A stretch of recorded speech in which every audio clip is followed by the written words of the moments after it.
So it is almost 10:45, and this is Springfield, Missouri, and we're at the CALLERLAB convention. This is a session called hashtag Embracing Unity. I'd like to introduce you to our panelists. My name's Tim Crawford. I'll be the moderator, but our featured famous panelist is Arlene Kaspik. Usually they go for infamous, but... Just a couple of rules.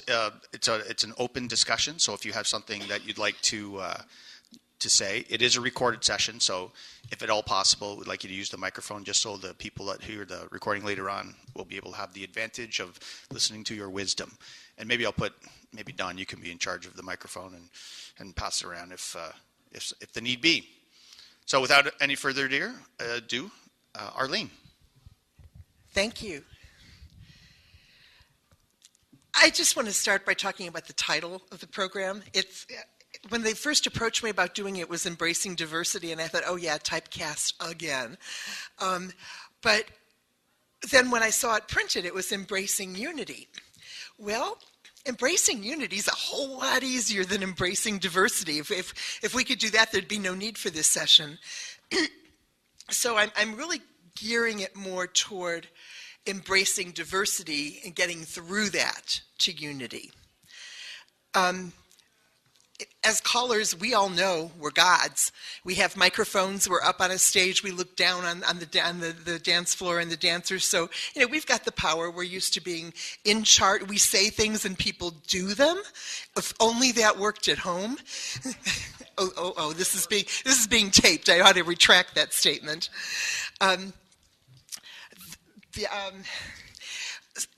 Another issue are the club leadership and the dancers and the club leaders who have been around since the square dance laws were passed down on stone tablets. So this is the way it was. This is the way it was handed down. This is the way it shall be forever. As a transition, I'd like to say that a totally non-scientific observation from someone relatively new to the activity, about 15 years as a dancer for me, it seems to me that as the clubs are getting fewer and further between, as callers are retiring, as club leadership is retiring and then, God forbid, dying off, that as our groups are getting smaller, we're becoming more polarized. There are people who want to see changes in great big ways and people who don't want to see any kind of a change because it threatens what they know and love about the square dance activity that many of them grew up doing. My faith tradition, right now we are in a period of wrapping up a 40-day period of introspection. And so, and from my Roman Catholic roots, which are showing, I think, this leads naturally to me for sort of an examination of conscience. Let's face it, we all, no matter how open-minded we are, we all have prejudices. We might not call them. We might call them prejudices. We might call them preferences. Some of them are pretty benign. If left to my own devices, all the square dance music that I would use would be Tin Pan Alley, show tunes, big band songs, and classic rock and roll. But unfortunately, the whole dance world doesn't like my choice of music. A little bit goes a long way, but I need to routinely use things that are a stretch for me. Sometimes I find it's a fun stretch. Sometimes it's something that I need to spend time with the genre and get a little used to it. But that could be construed as a prejudice or a bias. I don't want to go to her dances because I know what kind of music she's going to use, and I don't want to be there for that. This happens to all of us. Probably one of the most polarized discussions that it perennially raises its head. It's dance attire. We have the people who, we were meant to square dance in, crinolines that go out for, 3 yards on either side. There are people who are saying, if I can't wear my jeans, I'm not going to the dance. And that kind of polarization is a bitter one. And I will talk about, in my humble opinion, what we need to do. We have people who are level snobs. In the Chicago metro area, Yes, we teach mainstream, we teach basic, but it's only as a stepping stone to get to plus, where the real dancing starts. And there is a very strong plus bias. There was a caller who, on the QT, approached people from our class and said, spread the word. We want your new dancers to come to this dance. It was fairly close to the end of the year. And he said, I'm not going to announce them as mainstream tips. I'm just let them know I'm going to start with a plus tip, and then every other tip will be something they can dance. That poor caller was practically crucified for daring to call.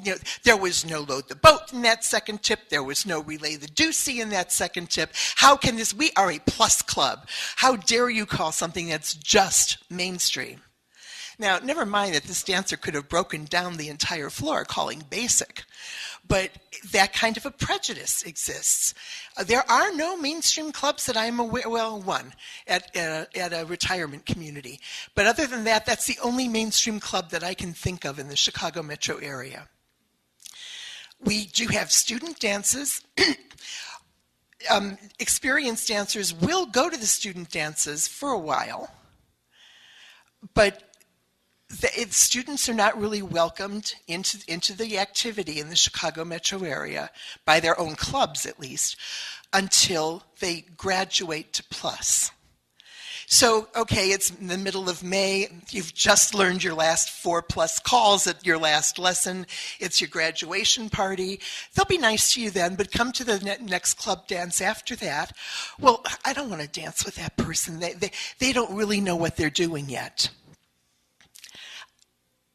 One of the issues is, who are those people and what are they doing on our dance floor? Oh, that club, they're all too old. What are those old people doing coming to our dance? What are those teenagers doing coming to our dance? They are so disruptive, they're loud, their energy is off the walls, and this isn't the square dance activity that I know and love. So-and-so moves too slowly. I just don't want to dance with them at all. I don't want to go to that club. I don't care if they're having a world-renowned caller there. That's the gay club.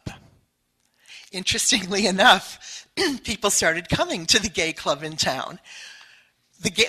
Some of the original club members said, what are those straight people doing coming to our dance? So the prejudice, there are two sides to the same coin. Young marrieds who might bring their children to a dance. Those children are so unruly and unsupervised. They are disrupting our whole night. There are people, not everybody learns at the same level or at the same pace. Oh, so-and-so, someone should talk to so-and-so. This is week 5 and this actually happened.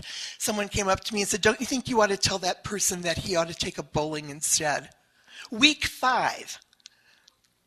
And we had a little chat in the kitchen after that. Choreography. It's too simple when that caller calls. It's too complex when that caller calls. So we've got this dichotomy, this either or.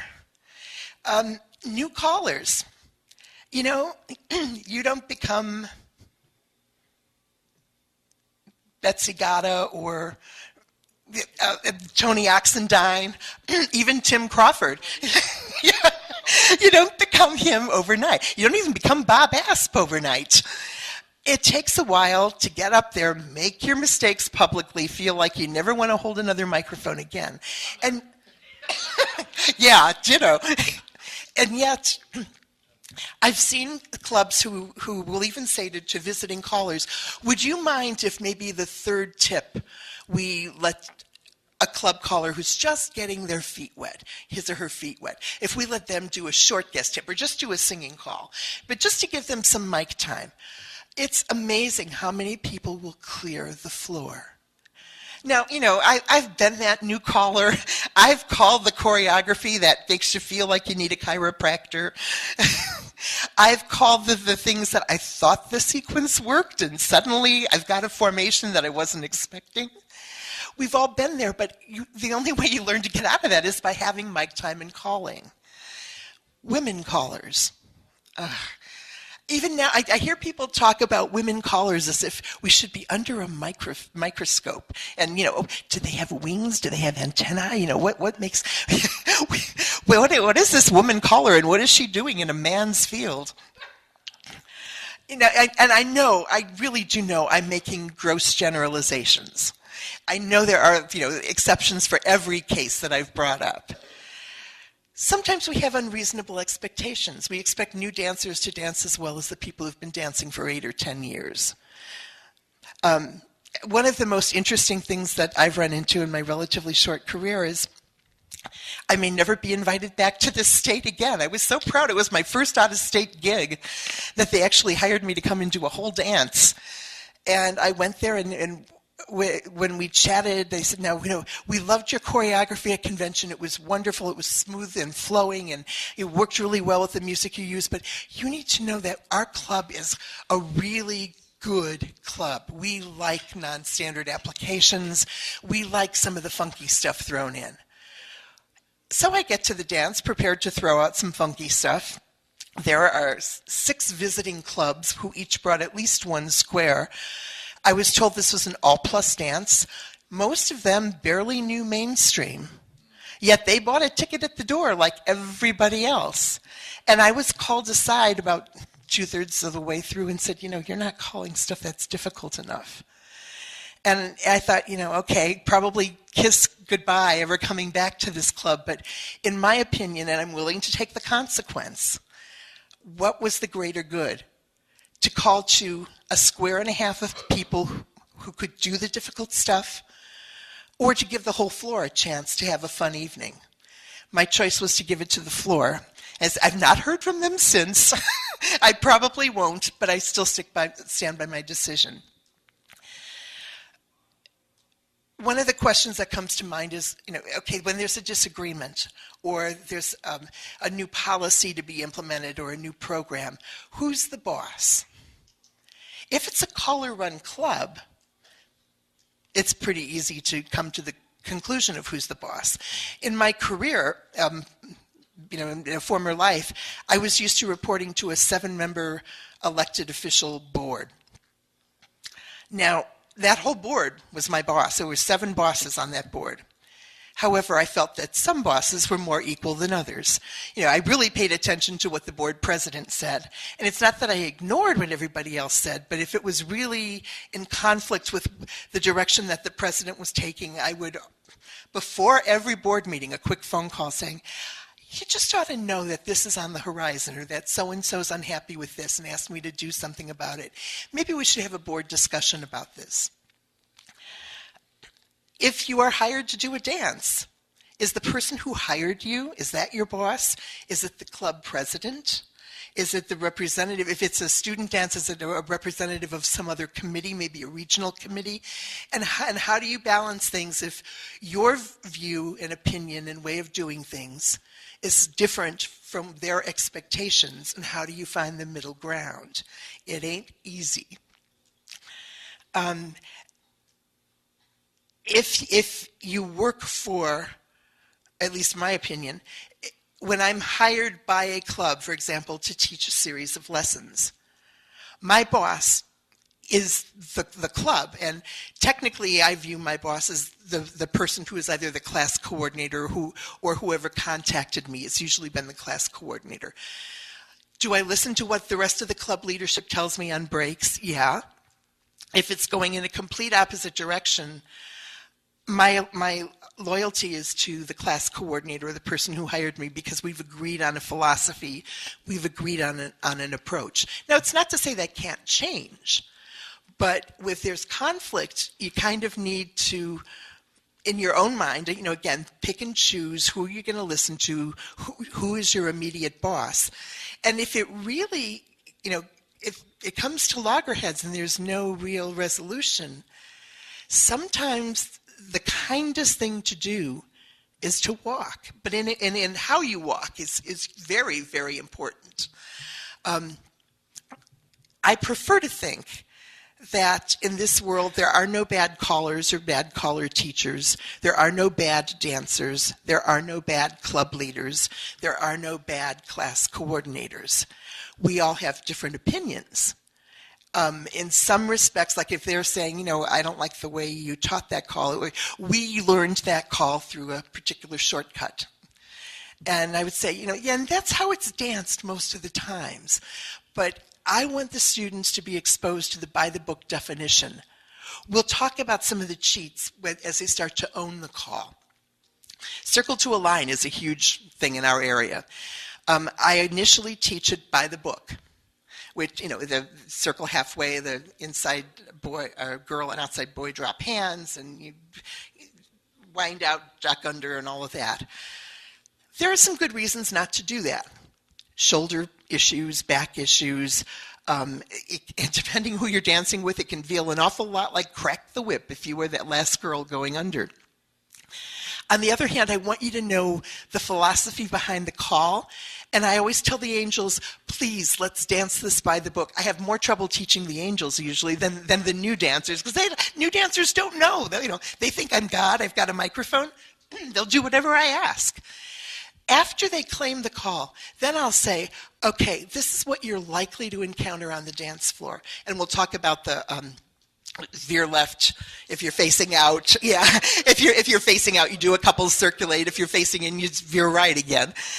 And I try to let them know that you're going to likely run into both on the dance floor. It's usually negotiated on the fly, kind of like life. But I want you to know both ways. It's easier on you. It's kinder to your square. Styling. I've seen some lively discussions on styling. The club, my home club, had sort of a codified kind of styling that was used. And yet styling is a moving object. It's a moving target. Something happens, and something funny happens at a dance. Whatever the styling was or the comment that was made kind of goes through that whole dance. And sometimes they catch on like wildfire, and pretty soon it's sort of worked its way into styling.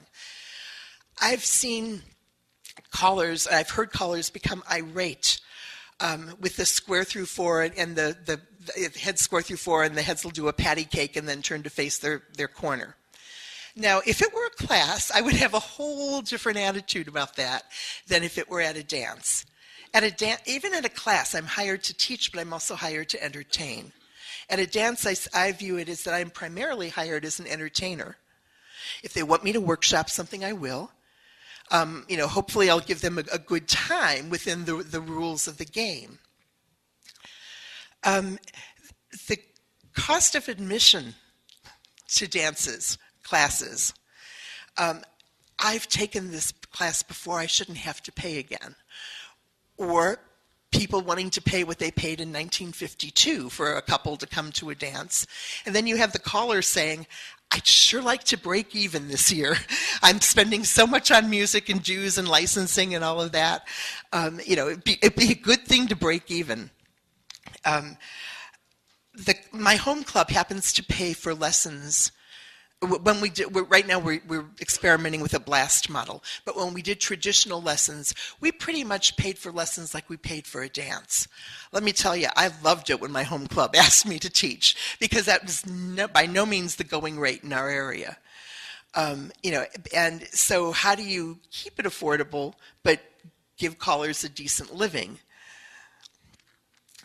One of the things that I think is that we get into this either-or mindset. When they make me Tsarina of the square dance universe, everyone will do things my way, and the world will be at least the square dance world will be a much better place. However, I also believe in the quotation that there are more tears shed over answered prayers than unanswered ones. So, be careful what you ask for. I think rather than either-or, we should be taking a little closer look at both and. Okay, my friend loves to wear foof. My hips don't do crinolines. Why can't we have dances where people wear what they're comfortable wearing? As long as it's not obscene, why not? Is it really going to affect the quality of the dancing? Why not have a dance where, and in my club we did have students, the Halloween dance was a rite of passage at my home club. That was the first dance that the new class was invited to. Every club dance from there on in, every other tip was at club level. And unless, of course, it was just an advanced or challenge level dance. But if it were a plus dance, every other tip would be at class level. And yet, that is a huge battle, at least in the area where I live, that no, they don't come to club dances until they dance plus. But I think, there's the caller knows best tradition, and I've seen callers leave in a huff because they don't like the way they're being treated, and sometimes I even agree with them, but I might disagree with the way they left. I like to talk about fit.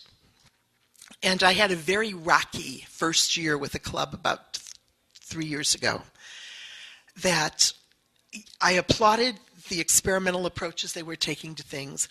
I would say, I fully support this, but you just need to be aware of da-da-da-da-da-da about the dancing opportunities in our area.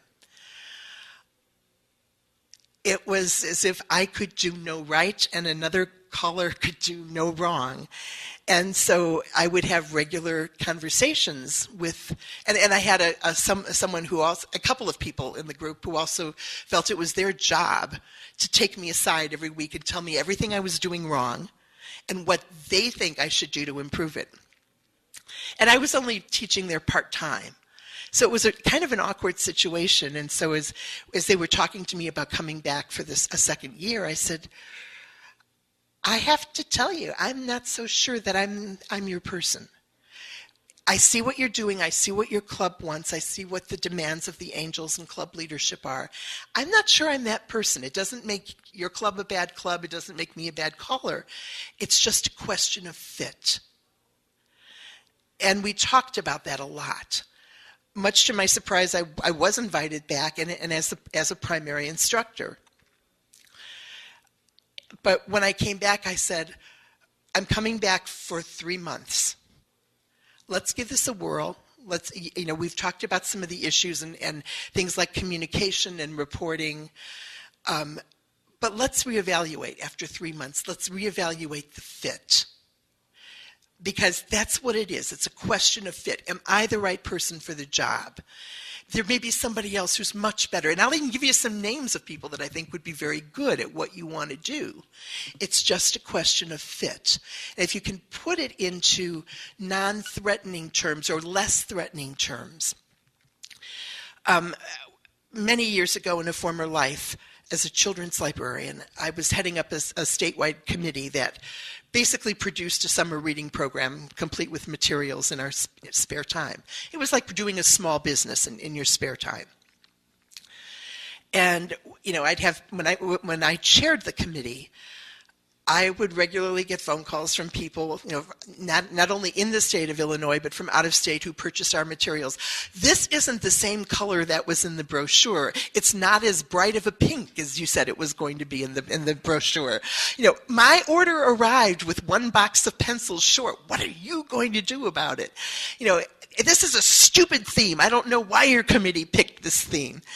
And I used to have a little card taped right to the bulletin board at the side of my desk where it was right at eye level where I would see it at all times because I know what my hot buttons are. And if you catch me off guard, my temper is likely to take over. So anytime I got one of those phone calls, I trained myself to look at my bulletin board. And on that board was a card that said, "You've given me a lot to think about. Can I call you back later?" What it did was it honored their demand, it honored their problem. And even if I didn't have a solution, I would make sure I got back to them on a timely fashion. If something happened and I said I was going to call back in 2 days and I was pulled into a meeting, I would give them a fast phone call to say, I can't call you today, something happened at work, but are you free tomorrow at 10? I'll call you then. The trick is to get back to them. What that also does is buys you some calming down time.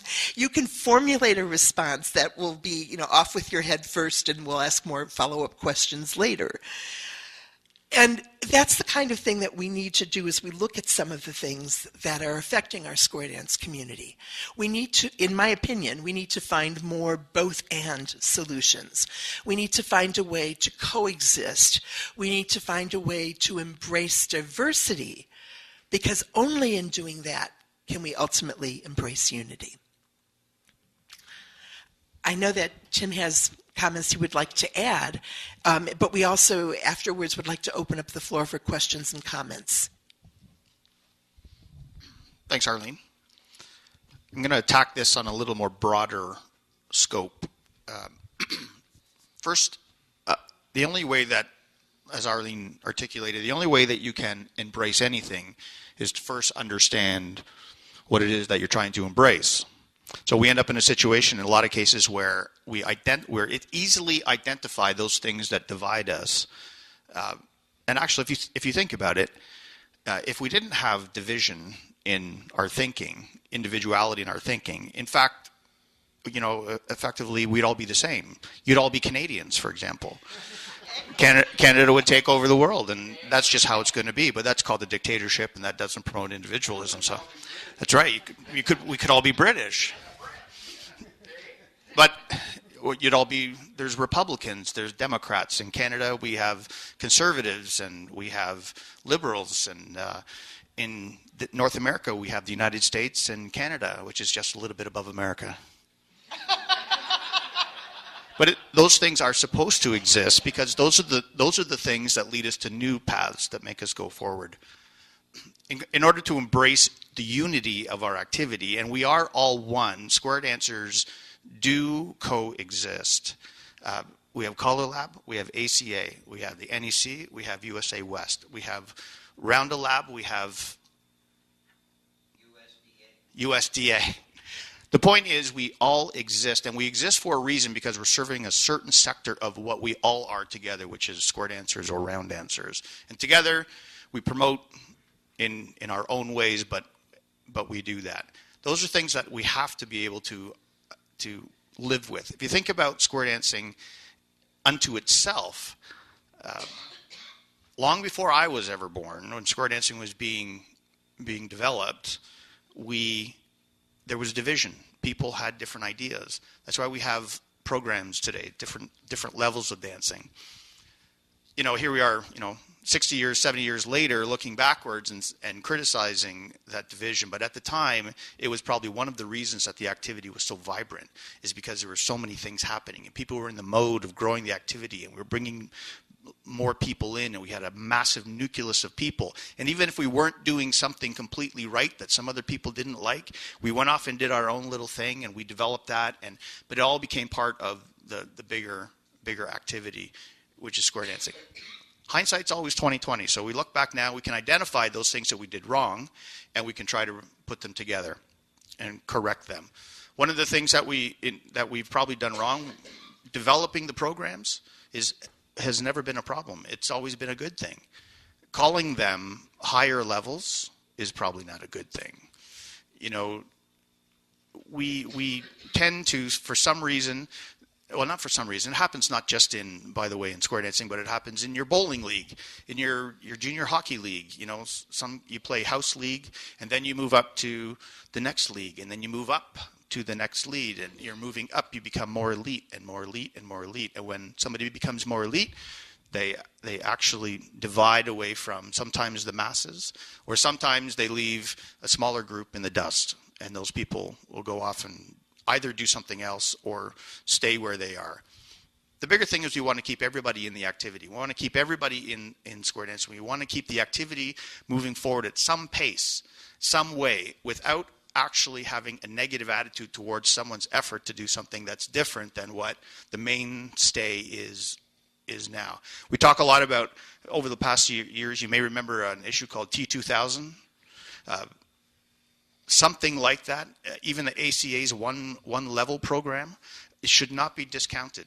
None of that stuff should be discounted. There is no reason that what we have now cannot exist in a cylinder unto itself, and then a new cylinder be actually developing right alongside it.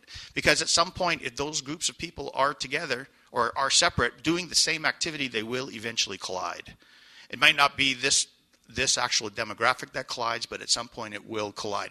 And do we have time to wait for that? I hope so. The trick is to keep people in the activity. We should never be talking to somebody about what they are doing is wrong.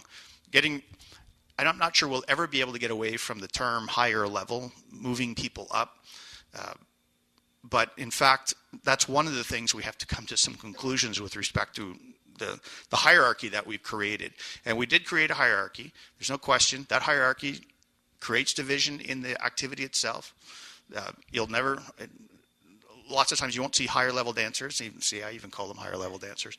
Advanced dancers, you won't see advanced level dancers come to a plus dance. It's seldom now that they do that.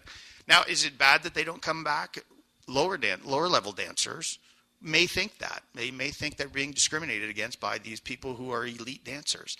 But in fact, the people who are dancing at that higher level have separated for a reason because they want a little more out of the activity, and there's nothing wrong with that.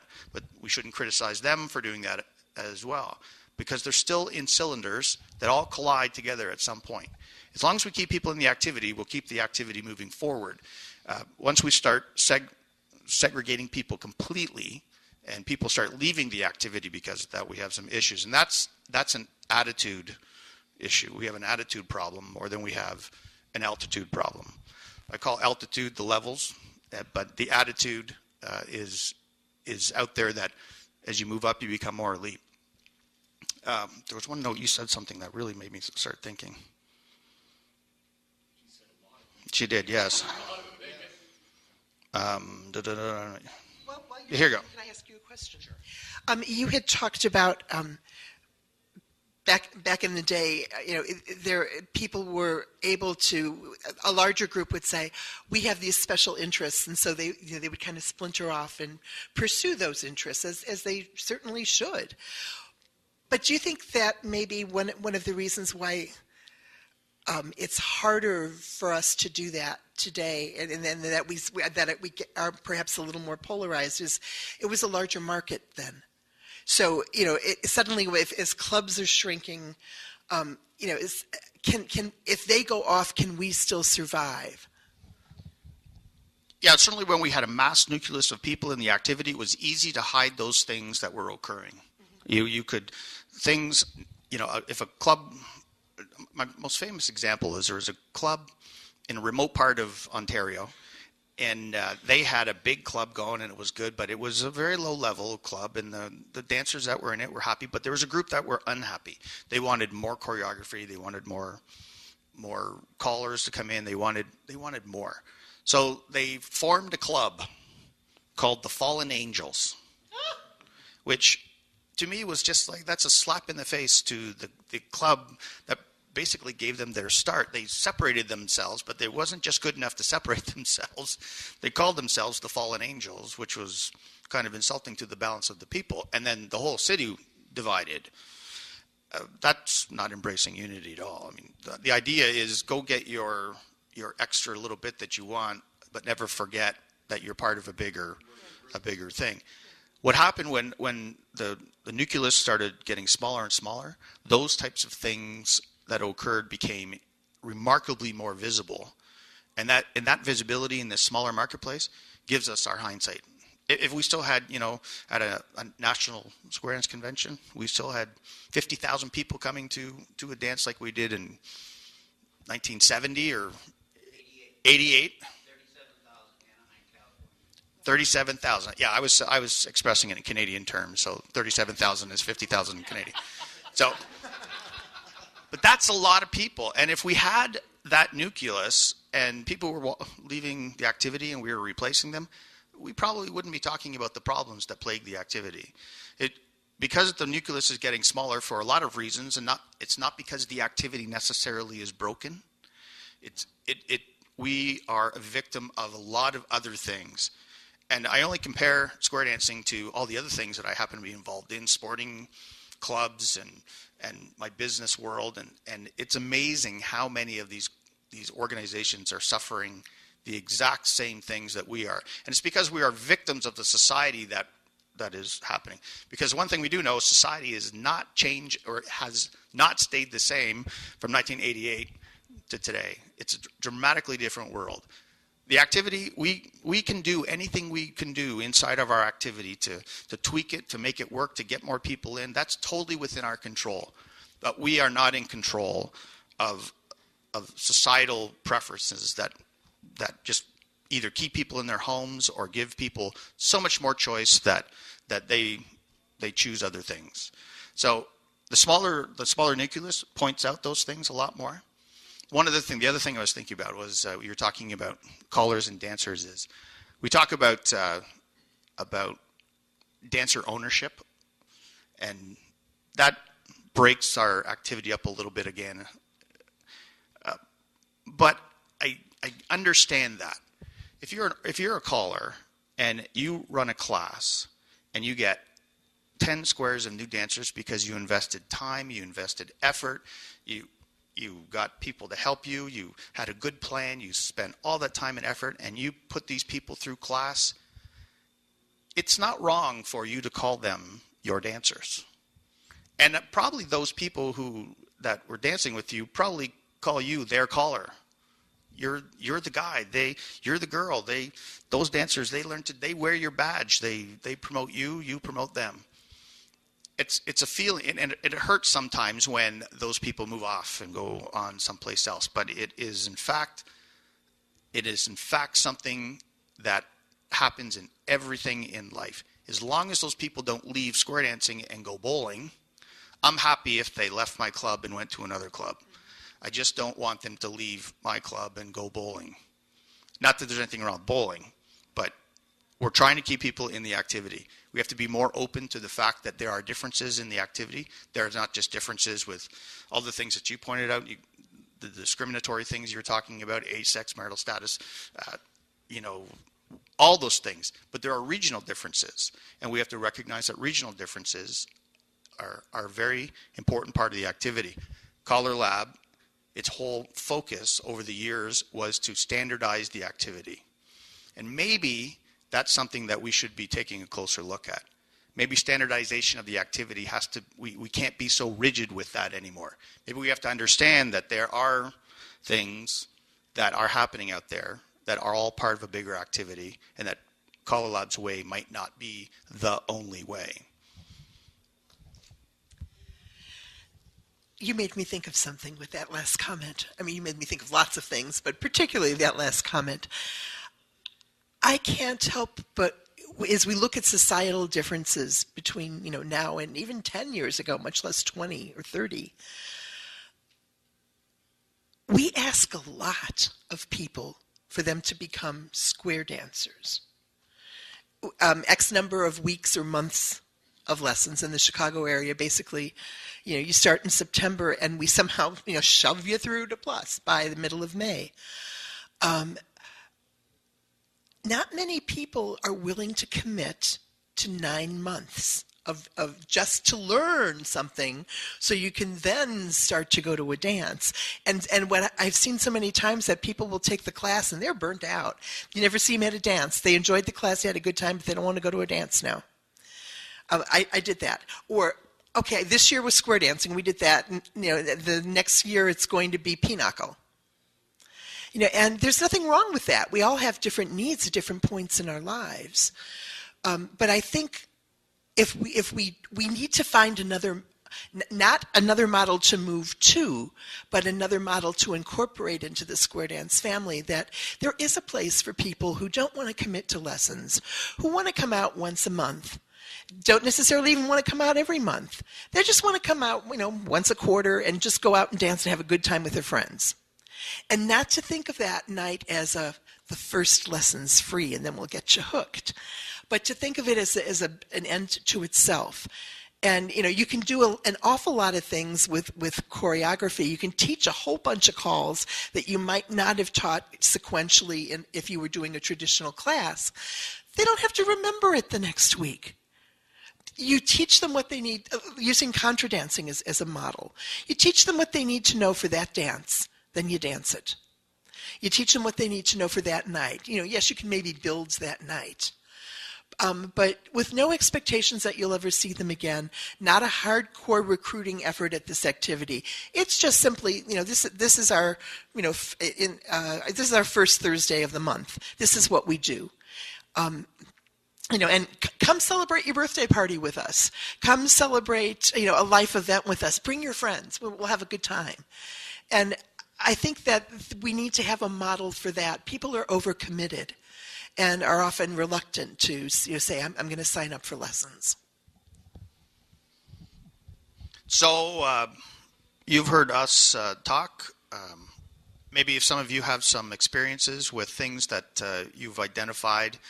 Certainly I see a lot of our VIP people in here, and I know you guys work on a large scale because the huge, bigger than anything that we could ever dream of.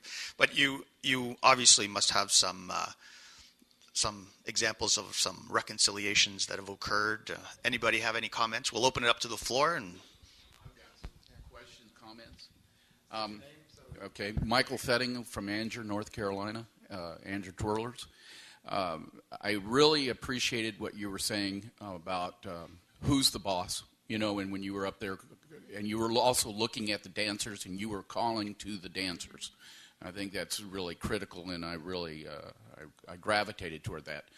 Through that, I was kind of gathering that there was some assumption here that you were communicating throughout the time with the individual so that you could communication, so you could keep a good open air going on during this dancing? During the dance itself, or beforehand?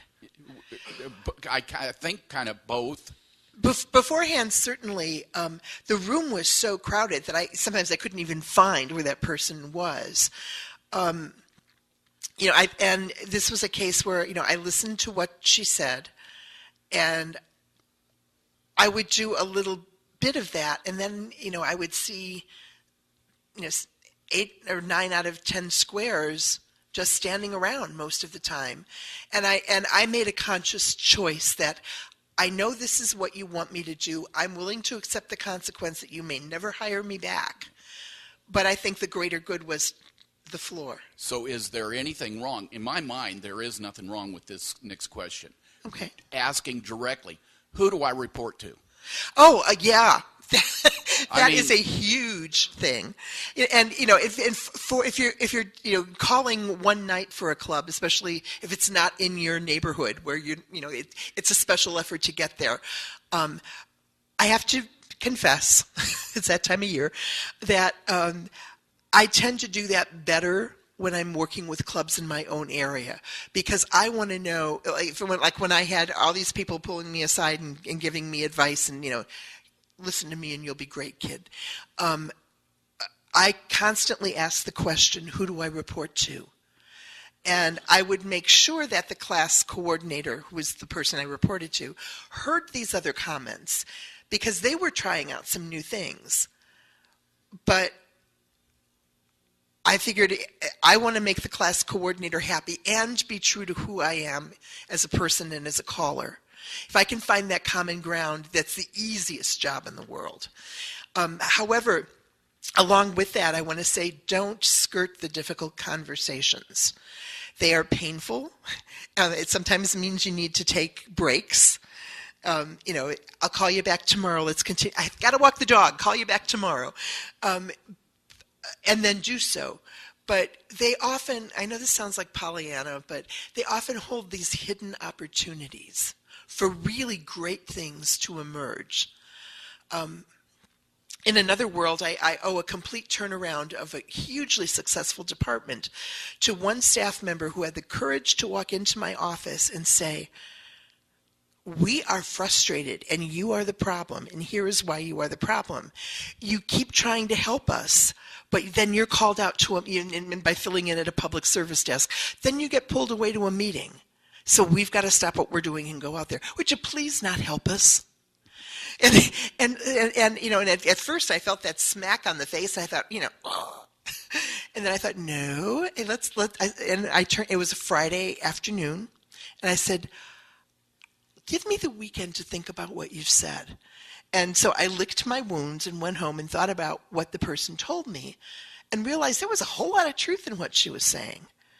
And so then we formulated our whole department got together, formulated a whole different plan, which was, and put us on the map, frankly.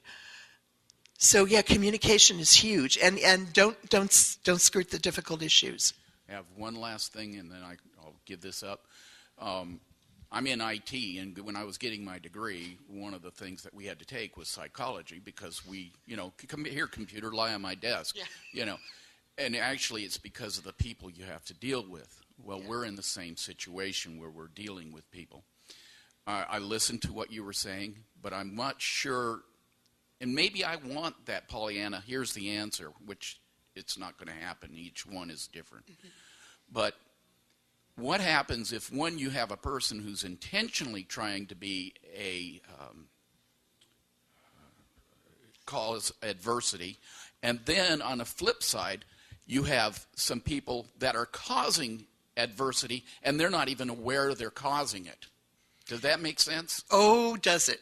Because we've got some that are just purposely looking like they're trying to jab the needle in. Then we've got some that they just open their mouth. They're not even realizing it, and they're causing some problems in the club. Okay. I think those are some excellent situations.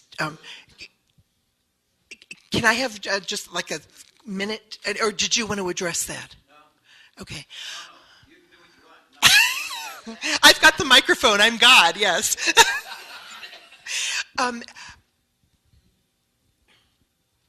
You have to, this is where your psychology classes come into play. There are some people who are only happy if they are complaining. There are some people who feel it is, I had a board member like this. He felt that if he could not come in and criticize something in all the reports that I gave him, that he wasn't doing his job as a board member. Once I had that idea and realized he was doing that with everybody else in the room, suddenly it made it a lot easier to deal with. The other thing is, a couple things. Number one is, what are the battles worth fighting? What do you want to dig your heels in over? And what do you just say, let it go, let it go, let it go. Yeah, truly. And then, the serenity prayer, to change the things that you can, grant me the serenity to accept the things that I can, and the wisdom to know the difference, not try to fix the stuff I can't, and the wisdom to know the difference. The third one is the money maker, the wisdom to know the difference. And with bullying behavior, the best kept secret in the world is, if you're Casper Milquetoast, you got to screw up your courage, but gently confront the bully. I mean, don't make it a, you're doing this to me, but, just if you know that you're right, you've researched something, stand up to them. Sometimes all they want is someone to stand up to them. And again, you can lose doing that, you can win doing that. The key is, are you willing to take the consequences for whatever your action is? Lenny Houle, General Chairman of the 64th National Square Dance Convention. Do we have time to talk about the dress code? Sure. Good.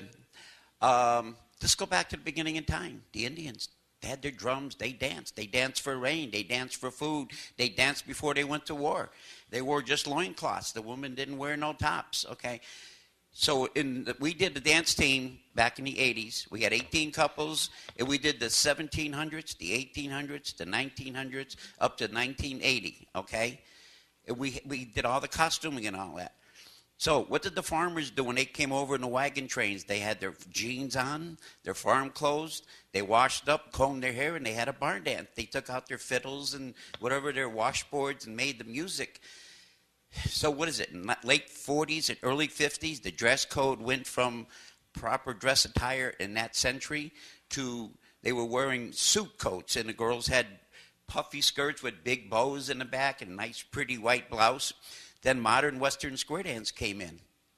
All that went by the wayside. Now they're wearing Western attire, Western shirts, the prairie skirt. No, not prairie skirts, that's 90s. You know what I'm saying? It keeps changing, and we have to learn to change with it.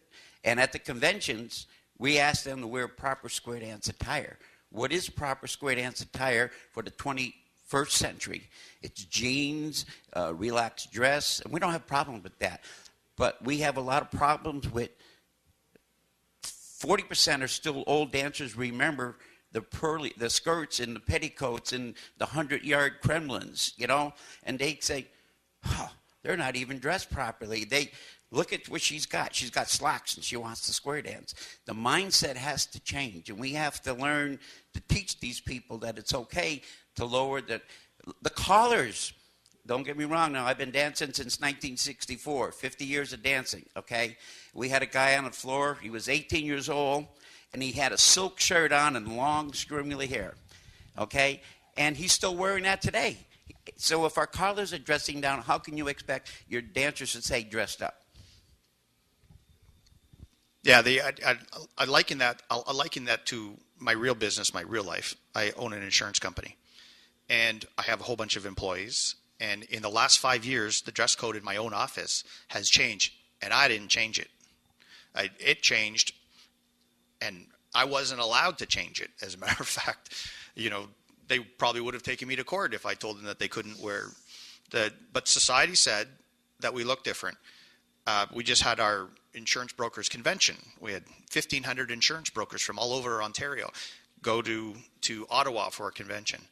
And 5 years ago, suits and ties were the norm.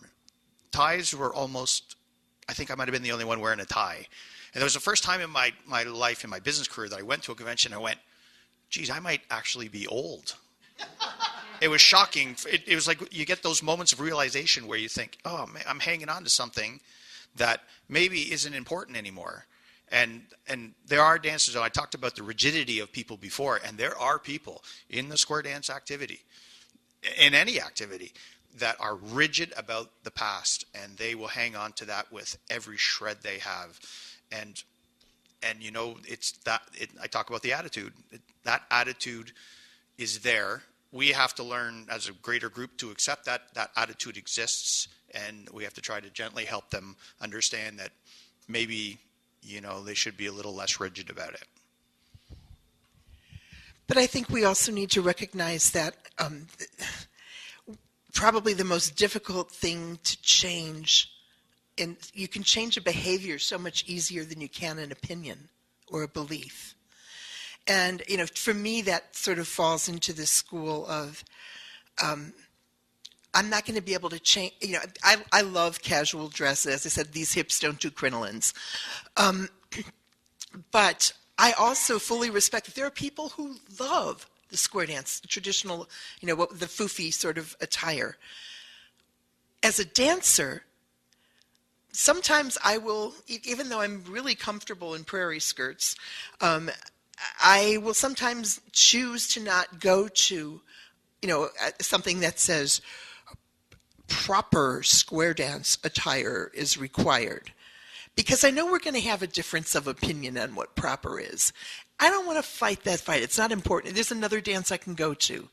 So, I mean, as a dancer, I like to go to dances where whatever you wear is welcomed here. But I also know there are opinions that I can't change until they make me Tsarina of the square dance universe.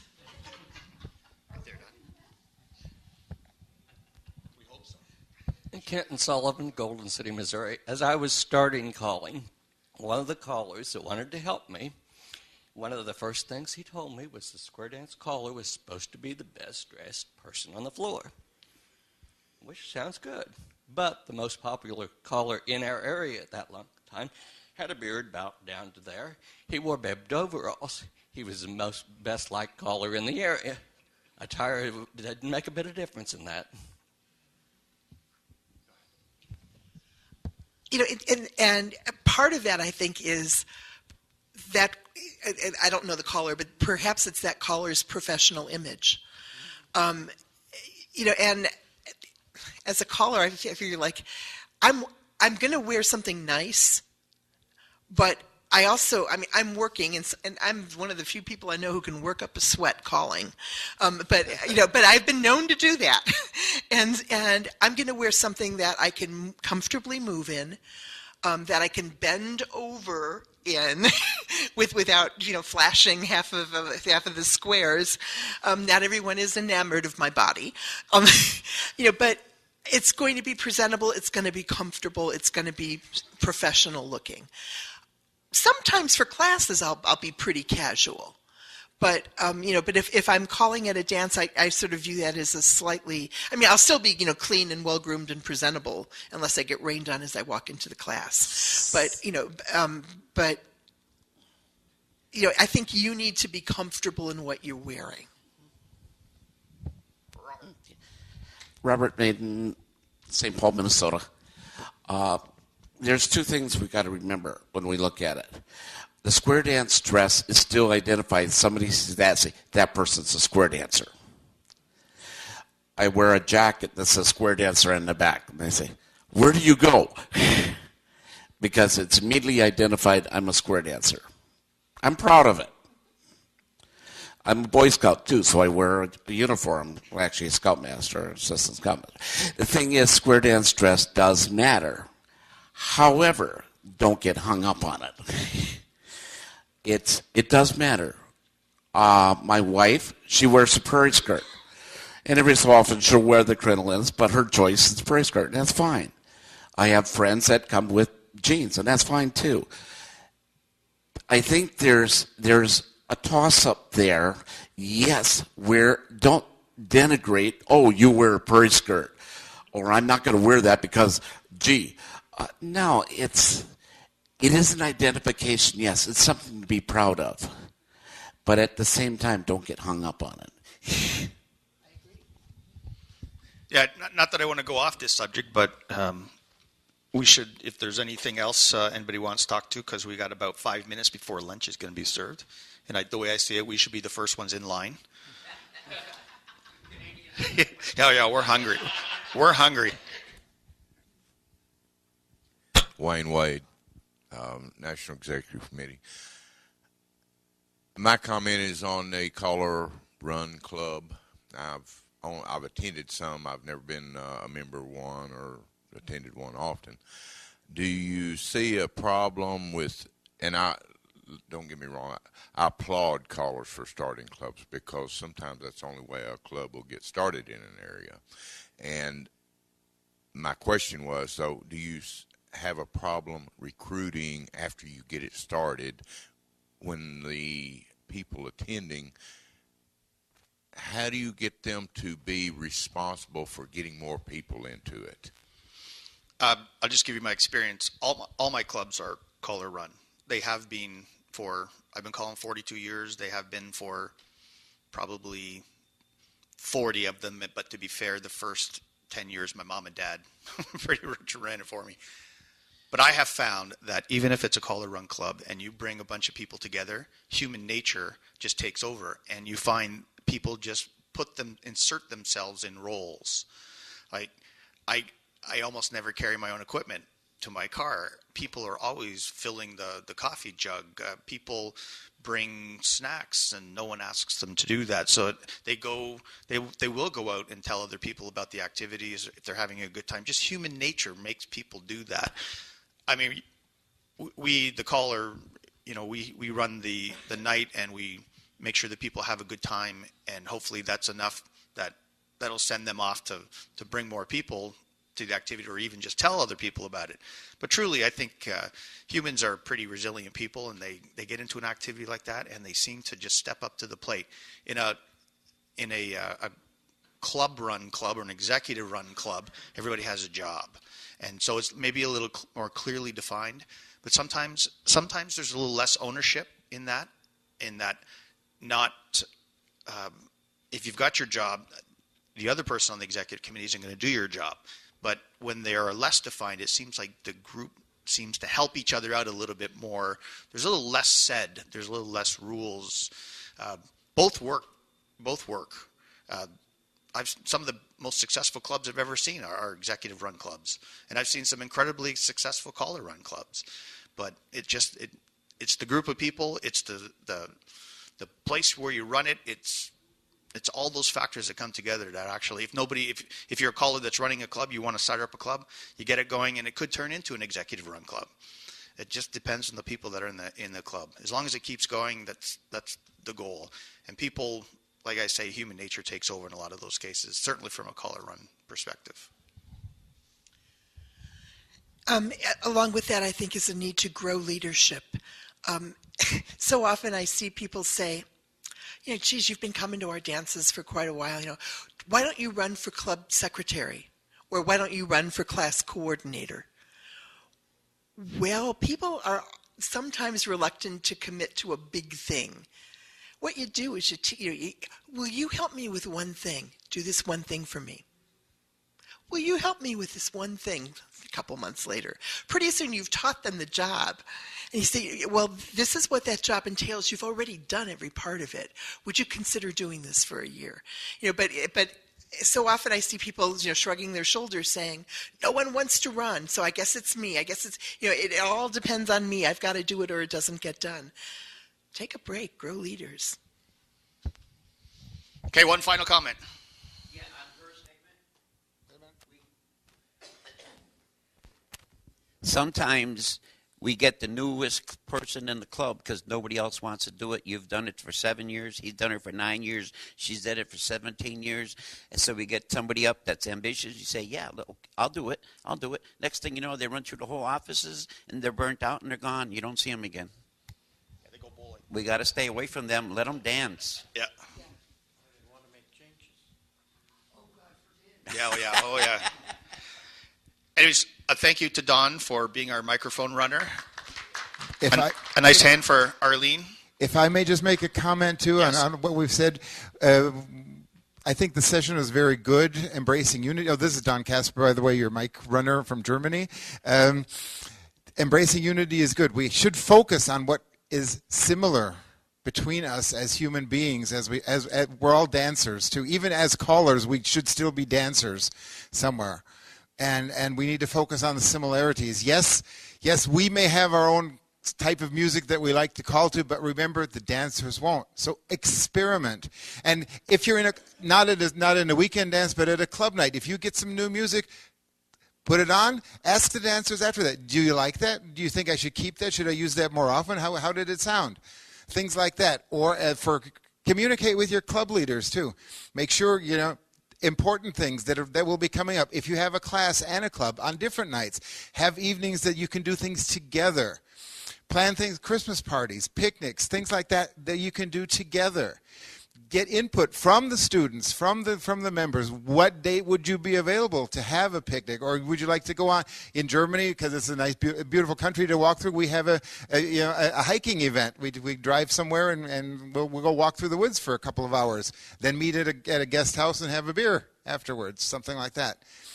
Things that you can do together as students, as club members, with the caller, with the cuer, with the instructor, and concentrate on the similarities and not on the differences. Excellent comment. Thank you all for coming. Enjoy the rest of the convention.